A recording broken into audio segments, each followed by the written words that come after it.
शादी ब्याह का माहौल पूरे घर में एक ऊर्जा का संचार करता है।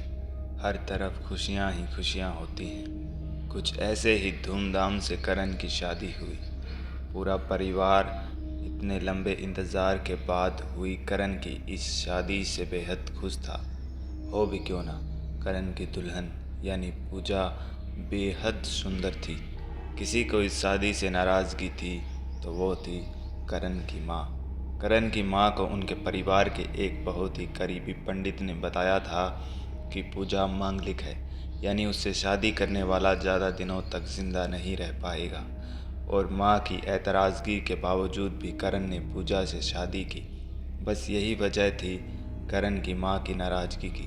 खैर, करण बिल्कुल भी ऐसे विचारों का नहीं था और शादी के दूसरे ही दिन करण पूजा को लेकर हनीमून मनाने के लिए गुवाहाटी के रास्ते निकल पड़ा।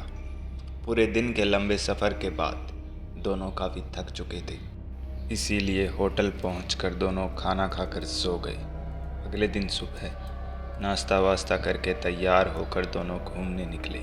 घूमते घूमते करण और पूजा एक ऐसी लोकेशन पर पहुंचे जो उन्होंने गुवाहाटी मैप पर देखी ही नहीं थी।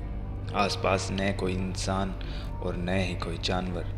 आजू बाजू पेड़ों से ढका एक टूटा हुआ बड़ा सा गेट, जिस पर लगे एक बोर्ड पर लिखा था ग्रेवयार्ड। करण के मना करने के बावजूद भी पूजा अंदर जाकर देखना चाहती थी और आखिर में करण को पूजा की जिद के सामने झुकना भी पड़ा और दोनों उस ग्रेवयार्ड के अंदर घुसे। उस ग्रेवयार्ड में पहला कदम रखते के साथ ही करण के पास से तेज हवा का एक झोंका गुजरा। करण इधर उधर देखता, तब तक पूजा करण से 20 कदम आगे बढ़कर एकदम चिल्लाकर नीचे गिर पड़ी। करण दौड़कर पास पहुंचा और देखा तो पूजा के पैर से खून बह रहा था। पूजा का पैर कील गड़े एक नारियल पर पड़ा था, जो उसके जूते को फाड़कर उसके पैर में आधी धंस चुकी थी। करण जैसे तैसे पूजा को गोद में उठाकर हॉस्पिटल पहुंचा। पैर पर पट्टी वट्टी करने के बावजूद भी पूजा को तेज़ दर्द हो रहा था, इसीलिए डॉक्टर ने पूजा को नींद की दवाई देकर सुलाया और करण से कहा कि इन्हें कुछ घंटे आराम करने के बाद यहाँ से वो पूजा को ले जाए। करण पास में ही एक कुर्सी पर बैठ गया, लेकिन थोड़ी ही देर बाद करण ने देखा कि पूजा को होश आया और वो बेड पर उठकर बैठ गई और नर्स से बात कर रहे डॉक्टर को बिना पलक झपकाए एकटक बड़ी बड़ी आंखों से देख रही थी। करण ने कुर्सी पर बैठे बैठे ही पूजा को पुकारा और तभी पूजा बिस्तर पर खड़ी हुई और एक छलांग मारकर डॉक्टर को अपने दोनों हाथों में जकड़ लिया और डॉक्टर को उठाकर खिड़की की तरफ दौड़ी। करण कुछ समझता कुछ करता उससे पहले ही पूजा डॉक्टर के साथ छठे माले की उस खिड़की से छलांग मार गई और तभी करण की आंख खुली। कुर्सी पर बैठे बैठे करण ने देखा डॉक्टर नर्स से बातचीत कर रहा था और पूजा अभी भी बिस्तर पर आराम से गहरी नींद में सोई हुई थी। खैर, 3-4 घंटे बाद जब पूजा को होश आया तब करण पूजा को लेकर होटल चला गया। रात को दवाई वगैरह खिलाकर करण ने पूजा को सुलाया और धीमे से उठकर बिना आवाज़ किए बाथरूम में गया और बाथरूम से बाहर निकला तो देखा पूजा बिस्तर पर बैठी करण की तरफ बड़ी बड़ी आँखों से गुस्से में देख रही थी। करण ने कहा, क्या हुआ पूजा? पूजा ने करण की इस बात का जवाब एक अलग यानी मर्द की आवाज़ में दिया, घर जाना है। करण को पूजा की इस आवाज़ से शौक तो लगा, लेकिन फिर भी करण ने कहा, हाँ पूजा, हम कल ही घर के लिए निकल पड़ेंगे। पूजा एकदम से बिस्तर से खड़ी हुई और पैर में इतनी गहरी चोट के बावजूद भी बिना लंगड़ाए सीधी चलकर करण तक पहुंची। धक्का देकर उसे साइड किया और बाथरूम में जाकर ज़ोर से दरवाज़ा बंद किया। करण ने पूजा के इस अजीब बर्ताव के बारे में ज़्यादा नहीं सोचा और वहीं खड़ा होकर पूजा के बाहर आने का इंतज़ार करने लगा। लेकिन 5 मिनट बीती, फिर 10 मिनट, लेकिन अंदर से न तो पूजा बाहर आई और न ही पूजा की कोई आवाज़। करण दरवाज़ा खटखटाने ही वाला था कि तभी करण ने बाथरूम से आई उस आवाज़ को सुना। करण ने बिना वक्त ज़ाया किए ज़ोर से दरवाजे पर धक्का मारा, जिससे दरवाज़ा खुल गया। लेकिन अंदर जो करण ने देखा वो देखकर मानो करण को सांप सूंघ गया था, क्योंकि बाथरूम में हर जगह शीशे के टुकड़े बिखरे पड़े थे और पूजा एक एक शीशे के टुकड़े को उठाकर खा रही थी और उसके मुंह से खून बहे जा रहा था। पूरे फर्श पर खून ही खून था। करण ने एक डरी हुई आवाज़ में कहा, ये तुम क्या कर रही हो पूजा?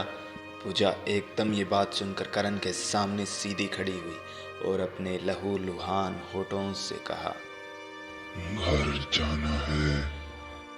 हाँ पूजा, चलते हैं, चलो अभी चलते हैं। और ये बात सुनते ही पूजा ज़ोर से हंसी और करण की बाहों में बेहोश हो गई। एक बार फिर करण पूजा को उठाकर हॉस्पिटल पहुंचा, जख्म साफ करवाए और उसे अपने घर लेकर आया। पूरे सफ़र में और अब भी पूजा बेहोश ही थी। घर वालों के पूछने पर करण ने बताया कि पूजा गिर गई थी, इसलिए उसे कुछ चोटें आई हैं। खैर, पूजा को करण ने अपने कमरे में लेटाया और करण किसी काम से अपने छोटे भाई विनय के रूम में था। जब करण की माँ पहली बार पूजा को देखने उसके कमरे में गई, करण की माँ जाकर पूजा के पास बैठी और बड़ी ही गौर से पूजा का कटा फटा चेहरा देखने लगी।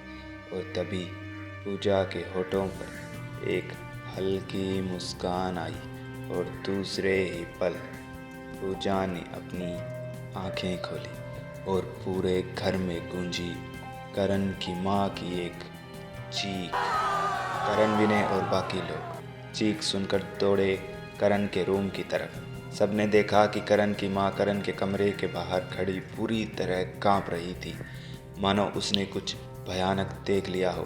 करण ने पूछा, क्या हुआ माँ?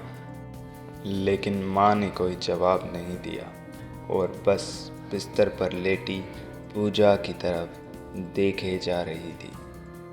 करण ने भी उस तरफ देखा, लेकिन पूजा शायद अब भी बेहोश थी।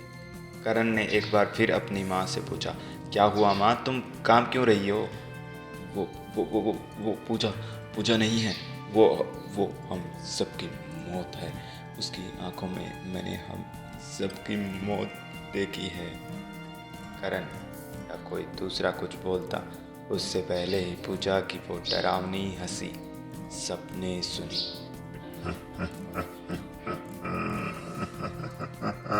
बुढ़िया, सही बोली तुम, मौत हूँ मैं तुम सबकी। मैंने इसको बोला था मेरे घर ले जाने के लिए, मगर ये मुझे अपने घर लेकर आया है। इसकी सजा तुम सबको मिलेगी।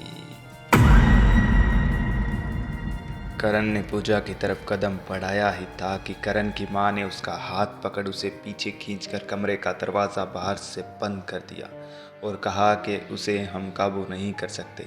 इस विनाश को होने से बाबा ही रोक सकते हैं। और जब करण और बाकी सब ने पूजा के चीखने चिल्लाने की आवाज़ें सुनी तो सबको माँ की ये बात जायज़ लगी। तुरंत बाबा को बुलाया गया और घर में आते ही उन्होंने बताया कि जब कब्रिस्तान में पूजा के पाँव में कील गड़ी थी, उसी वक्त एक बुरी शक्ति, एक बुरा साया पूजा के पीछे पड़ गया।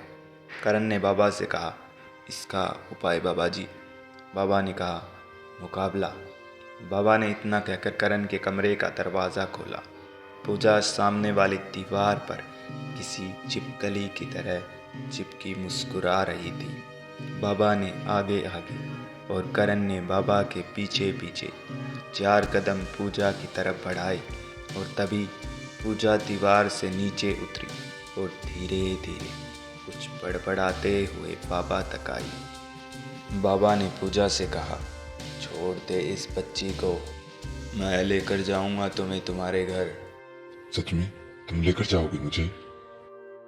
हाँ। और इतना कहकर बाबा ने जेब से एक क्रॉस का निशान निकालकर पूजा के माथे पर लगाया। पूजा इतनी बुरी तरह सुलगने लगी मानो किसी ने जलते अंगारों पर घी डाल दिया हो। कुछ देर के इस कसमकस के बाद पूजा की नाक से एक काला धुआं निकला और बाबा के हाथ की कांच की शीशी में वो पूरा धुआं भर गया और पूजा बेहोश हो गई। अब पहले जैसे ही पूजा और करण की ज़िंदगी खुशहाल हो चुकी है। एक दिन घर का सारा काम निपटा कर पूजा अपने रूम की तरफ चले जा रही थी। दरवाजे पर पहुंचकर दरवाज़ा खोलते ही पूजा की चीख निकल गई, क्योंकि करण अपने खून से कमरे की दीवारों पर लिख रहा था, मौत।